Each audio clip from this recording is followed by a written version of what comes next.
बिस्मिल्लाहिर्रहमानिर्रहीम। अस्सलामुअलैकुम व्यूअर्स, मैं हूं मारिया खान और आप देख रहे हैं मेरा यूट्यूब चैनल। फ्रेंड्स, रमजानुल मुबारक को लेकर रेसिपीज का सिलसिला मैंने शुरू किया है। इस रेसिपी से पहले भी मैं कुछ रेसिपीज रमजानुल मुबारक के हवाले से चैनल पर आपके साथ शेयर कर चुकी हूं और आज बहुत ही यूजफुल रेसिपी दही बड़ों में, चना चाट में और बहुत सारी रेसिपीज में इस्तेमाल होने वाली बूंदी की कमर्शियल रेसिपी लेकर हाजिर हुई हूँ। रमजानुल मुबारक में दही बड़े हर घर में तैयार होते हैं। दही बड़ों में जो बूंदी या जिसे फुल्की कहा जाता है हम इस्तेमाल करते हैं, वो मिलावट वाली होती है। फ्राई करते हुए लो क्वालिटी घी का इस्तेमाल किया जाता है, जो कि हमारी सेहत को बहुत डिस्टर्ब करता है। आज मैं आपको बूंदी बनाने का कमर्शियल और आसान तरीका बताऊंगी। बूंदी किस तरह क्रिस्पी बनेगी, आप इसको बनाकर किस तरह 3 महीनों तक स्टोर करके रख सकते हैं, आपको सब इस वीडियो में देखने को मिलेगा। आप इस वीडियो में मेरे साथ रहिए, वीडियो को सारा जरूर वॉच कीजिए और चलिए रेसिपी को स्टार्ट करते हैं। अब सबसे पहले मैंने यहाँ पर एक बाउल ले लिया है और यहाँ पर मैंने बेसन लिया था जिसे मैंने छान कर यहाँ पर रखा हुआ है और साथ मैंने इसके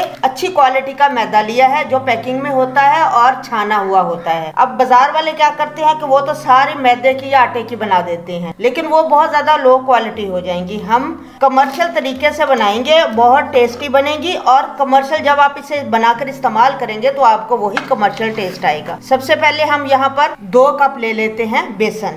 ये 1 कप हो गया और ये हो गया 2 कप। 2 कप बेसन यहाँ पर ले लिया। अब हम 1 कप इसमें डालेंगे मैदे का, यानी कि 2 हिस्से हमारा हो गया बेसन और 1 हिस्से हमारा हो गया मैदा। चलिए इन्हें साइड पे रखते हैं। अब इन दोनों चीजों को डालने के बाद ½ टी स्पून यहाँ पर मैं डालूंगी इसके अंदर नमक। ये आयोडीन वाला नमक है, ये जरा तेज होता है। जो लाहौरी नमक होता है वो जरा इतना तेज नहीं होता, तो लाहौरी नमक है तो इसमें 1 टीस्पून डलेगा, ये इसमें ½ टी स्पून डलेगा। चलिए मैं इसको डाल देती हूँ। ½ टी स्पून इसके अंदर डालेंगे हम अजवाइन।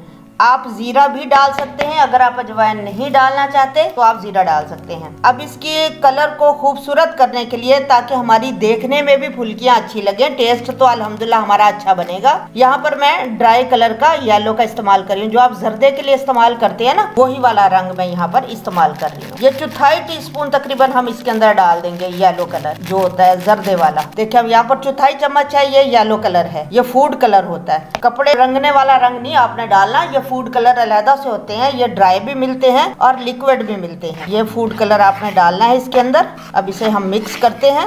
अब हम इसके अंदर सबसे अहम चीज डालते हैं। अब सबसे अहम चीज जो है इसके अंदर हम डालेंगे ½ टी स्पून बेकिंग पाउडर। ये बेकिंग पाउडर है जो केक पेस्ट्री वगैरह में इस्तेमाल होता है, बेकिंग सोडा नहीं है। तो ये हम ½ टी स्पून इसके अंदर ये डाल देते हैं। चलिए अब इसको मिक्स करते हैं। आप जब ये फुल्कियां बनाएंगे या बूंदी बनाएंगे तो इंशाल्लाह मुझे जरूर दुआएं देंगे, बहुत टेस्टी बनेगी। और जब आप दही बड़े बनाएंगे तो सब घर वाले आपकी तारीफ करेंगे इंशाल्लाह। चलें अब इसके अंदर हम थोड़ा थोड़ा पानी शामिल करते हैं और एक लिक्विड सा बैटर बना लेते हैं। थोड़ा थोड़ा पानी इसके अंदर शामिल करते जाएं आप। इस तरीके से आपने इसे अच्छे तरीके से हल करते जाना, मिक्स करते जाना। मिक्सर से हम इसे अच्छी तरह इसी तरीके से मिक्स करते रहेंगे यहाँ तक कि हमारा बेसन फ्लफी हो जाए, ज़रा इसके अंदर एयर भर जाए, तो वो हमें लाइट वेट नज़र आएगा। आप हाथ से भी ये काम कर सकते हैं, अगर आप हाथ से करेंगे तो और भी ज़्यादा अच्छी बात है।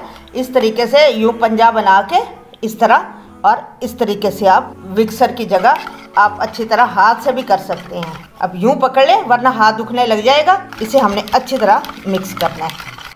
तो व्यूअर्स यहाँ पर आप देख सकते हैं कि हमारा बैटर बिल्कुल तैयार हो गया है फुल्कियों का। अब हम इसे फ्राई करते हैं। यहाँ पर जो मैं इन्हें फ्राई करने के लिए छानने का इस्तेमाल कर रही हूँ, इस तरह का हर घर में ही चावल पकाने वाला होता है। तो ये देखें, इसकी जाली जो होती है इसी के जरिए हम पकाएंगे। कमर्शियली होता है वो फिर बहुत बड़ा होता है वो, और जो कमर्शियली तौर पर मिलता है हलवाई लोग उसको इस्तेमाल करते हैं, या जो कमर्शियल कारोबार करते हैं फुल्कियों का वो इस्तेमाल करते हैं। तो हमने घर में बनाने होते हैं अपनी जरूरत के लिए, तो हमारे लिए ये इनफ है। तो आप भी इस तरह का ये चम्मच ले लें सुराखों वाला, या कोई और आपके पास छाननी पड़ी है सुराखों वाली, आप उसे भी इस्तेमाल कर सकते हैं।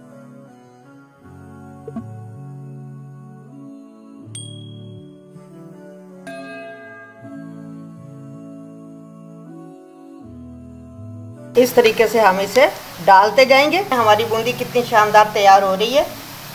फ्लेम यहाँ पर हमने मीडियम रखा हुआ है। मीडियम फ्लेम पर इसे हमने फ्राई करना है और इसे निकालने में जल्दबाजी नहीं करनी, थोड़ा सा इसे क्रिस्पी होने दें, अच्छी तरह अंदर तक ये पक जाएं। जब ये आपको ऐसे कड़क कड़क की आवाज़ आने लग जाए तो फिर इसका मतलब है कि हमारी बूंदी पक गई है।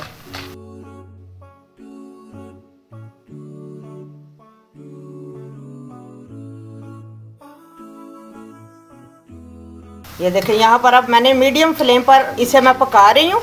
अब देख सकते हैं कितनी शानदार हमारी बूंदी तैयार हो रही है।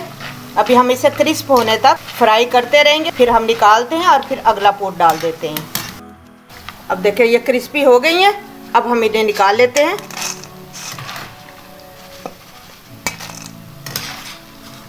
फुल्कियाँ हमने फ्राई कर ली हैं, यहाँ पर आप देख सकते हैं। अब इन्हें आपने ठंडा होने देना है। अगर आप इसे स्टोर करना चाहते हैं, अगर आप इसे फौरी इस्तेमाल करना चाहते हैं तो आप इसे थोड़ी देर पानी में भिगो के रख दें। इसके बाद आप इसे चाट में या दही बड़ों में, जिसमें भी आप इस्तेमाल करना चाहते हैं, आप इसे इस्तेमाल कर सकते हैं। लेकिन अगर आप इसको स्टोर करना चाहते हैं तो उसके लिए आप इसे ठंडा होने दें। ठंडा होने के बाद इस तरह के जिप लॉक बैग मिल जाते हैं, ये बाजार से आसानी से दस्तयाब है। आप इसके अंदर भरें या इस तरह आप डोंगा ले ले, कोई इस किस्म का कंटेनर ले सकते हैं, डोंगा ले सकते हैं, वो शीशे का हो चाहे प्लास्टिक का हो, कोई इशू नहीं है। आप अच्छे तरीके से, जिसका अच्छी तरह टाइट ढक्कन बंद हो जाए। तो आपने इसको फ्रिज में नहीं रखना, फ्रिज से बाहर ही आप इसे स्टोर करके रख सकते हैं, ये बिल्कुल भी ख़राब नहीं होती। इस तरीके से हम इसके अंदर इसे भर लेते हैं। देखिए मैं आपको इसे तोड़ कर दिखाऊँ, देखिए आपको इसकी आवाज़ आ रही होगी, कितनी क्रिस्पी है देखें, और बहुत ही टेस्टी और बहुत ज़्यादा क्रिस्पी। अब इसे हम इसके अंदर भर लेते हैं। आपको आवाज़ भी आ रही होगी यकीनन इसकी। इस तरह भर के हम इसे स्टोर करके रख सकते हैं।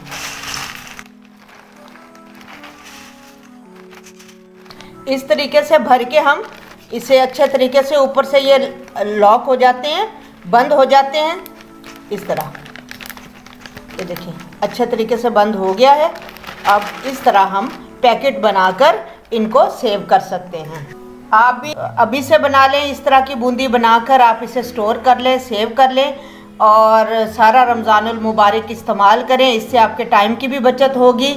इबादत वगैरह करनी होती हैं, हमारे पास टाइम बहुत थोड़ा होता है इफ्तारी का, तो आप पहले से बना के रख लें और इसे एंजॉय करें। और बाज़ार की मिलावट वाली और लो क्वालिटी घी में बनी हुई बूंदी से जान छुड़ाएं और इसे घर पे तैयार करें। आप जो बिल्कुल बिगनर हैं, जो पहली दफ़ा इस तरह की बूंदी बनाएंगे, तो उनको मैं एक टिप देती जाऊँ। सपोज कि आपका बैटर थोड़ा पतला हो जाता है, नरम हो जाता है ज़्यादा, तो आप उसके अंदर थोड़ा सा बेसन भी शामिल कर लेंगे और उसको थोड़ा सा हार्ड कर लेंगे, तो इसमें भी कोई इशू नहीं है। मतलब परेशान नहीं होना। अगर आपका बैटर बिलफर्ज पहली दफ़ा में थोड़ा सा ज़्यादा पतला हो जाता है तो आप थोड़ा सा उसमें बेसन डाल के इसे गाढ़ा कर सकते हैं। तो आई होप कि फ्रेंड्स आपको मेरी ये बूंदी वाली रेसिपी अच्छी लगी होगी। अच्छी लगी है तो लाइक कर दीजिए और मेरी वीडियो को शेयर ज़रूर कीजिएगा, और चैनल पर नए हैं तो मेरे चैनल को सब्सक्राइब कर दीजिएगा। मिलते हैं एक नई वीडियो के साथ। अपना बहुत ज़्यादा ख्याल रखिएगा, मुझे दुआओं में याद रखिए। अल्लाह हाफिज़।